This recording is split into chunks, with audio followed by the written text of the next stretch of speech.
Men sаған мынау әйел деп айтпай-ақ қояйын, мынау екеуі деп айтпай-ақ қояйын. Екеуі бүйтіп айтты. Екеуінің арасында үйде ақшаны кім ұстайды екен, соны білшітеп қойды ғой. Не керегі бар десе бұларға? Ақшаны кім ұстайды? Мен. Кім ұстайды? Мен. Кім ұстайды? Мен. Енді әйеліңе қарама қарсы тұрбай. Не отырғызды? Ақшаны кім ұстайды? Кім ұстайды? Что-то подозрительный, бір жаныс шапалап ұрған жоқ қоя. Тек аз саған бір 5 сұрақ қоямын. Саған 5 сұрақ қояйын. Кім мықты жауап береді?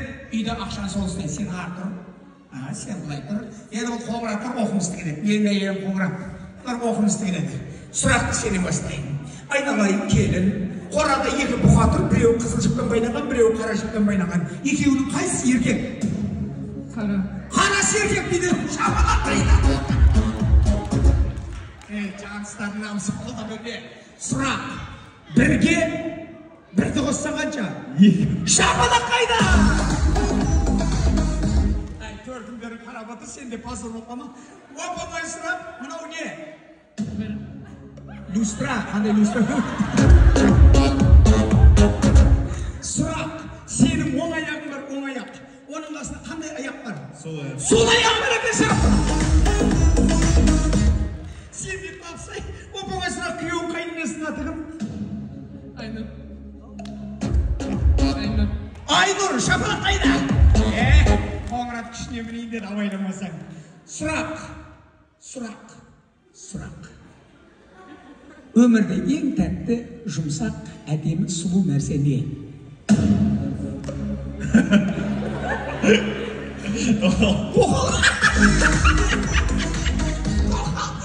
Мен саған тоқтығын ендіреп атырмайды алайын. Оп-оңай сұрақ. Еркебұланның алғаш қызының аты кім? Білмеймін дейді. Еркебұланның алғаш қызының аты Айдай болады.